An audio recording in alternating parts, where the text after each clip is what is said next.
हृदय भरा जय गुरु। तो जैसे ही माँ ने मुझे ये कहा था कि ये टॉपिक है कि यंग जनरेशन को क्यों सबसे ज़्यादा कनेक्टेड होना चाहिए ठाकुर जी से।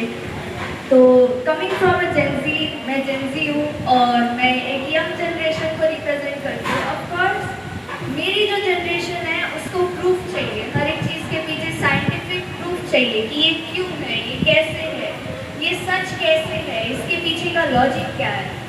तो जब मैंने इसके बारे में थोड़ा सा सर्च किया कि क्या स्पिरिचुअलिटी और साइंस साथ में चलते हैं कि नहीं चलते, एंड मैं इतनी सरप्राइज थी ये जानने के लिए कि स्पिरिचुअलिटी और साइंस साथ में चलते ही नहीं, एक्चुअली एक ही चीज़ है।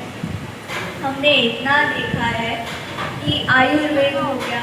मैं एक टॉपिक पे बोलना चाहूँगी, वो है मेडिटेशन। एकदम छोटी सी चीज़ है, ठाकुर जी हमें हमेशा बोलते रहते थे कि हमें नाम ध्यान करना चाहिए। जैसे ही हमें नाम मिला, हर रोज़ सुबह इष्ट विधि करने से पहले ध्यान करना चाहिए ब्रह्म मुहूर्त में। तो ये जब मुझे पता चला कि मेडिटेशन के पीछे ये छोटी सी चीज़ जो हम कुछ ही मिनट के लिए प्रैक्टिस करते हैं, उसके पीछे हमें कितना ज़्यादा जो हेल्थ बेनिफिट्स हैं, मैं हेल्थ बेनिफिट्स तो नहीं पर बहुत सारे बेनिफिट्स हैं, मेंटल बेनिफिट्स हैं, फिजिकल बेनिफिट्स हैं। मैंने जब ये देखा तो मैं इतनी हैरान हो गई। बेसिकली हम जब मेडिटेशन करते हैं, हमारे 7 चक्र होते हैं। तो यहाँ पे आज्ञा चक्र जहाँ पे हमको ठाकुर जी को याद करके यहाँ पे रखना होता है, हमारे आज्ञा चक्र पे, जिसको हम तीसरा आँख कहते हैं। ये जो चक्र है, ये जब खुलता है तब हमें और ज़्यादा स्पिरिचुअल अंडरस्टैंडिंग होती है, पूरे ब्रह्मांड के बारे में पता चलता है। और ये ब्रह्मांड बनाया किसने? हमारे भगवान ने, हमारे ठाकुर जी ने।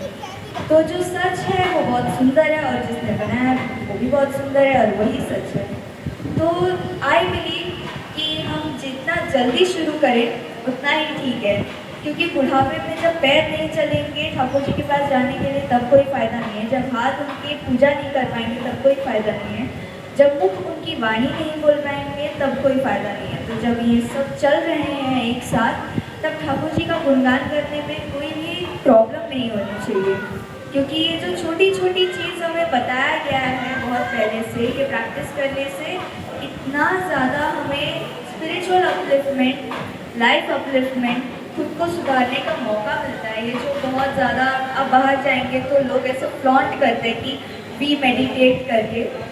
ये हमारा सबसे रूट जो चीज़ है, मेडिटेशन करना, ध्यान करना, हमारे पूरे संस्कृति में इतने अच्छे से जुड़ा गया है कि हम उसके बारे में हम सोचना बंद ही कर दिए हैं। तो मैं चाहती हूँ कि ये जो यंग जनरेशन है, being a part of it, मैं चाहती हूँ कि हम और ज़्यादा ठाकुर जी के साथ जुड़ें, हम और ज़्यादा जानें कि ये सब एग्जिस्ट कैसे करता है। क्योंकि आप जब ऐसे चीज़ों के बारे में जानेंगे तब आप हैरान हो जाएंगे कि इसके पीछे का लॉजिक कितना बड़ा है, इसके पीछे का बेनिफिट कितना बड़ा है, इससे हम क्या क्या कर सकते हैं।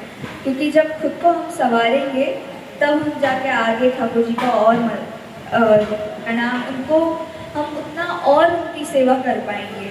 तो जब शरीर चल रहा है तब उसको और अच्छा बनाते हैं और ठाकुर जी के लिए हम लगाते हैं। यही कहना चाहूँगी। जय गुरु।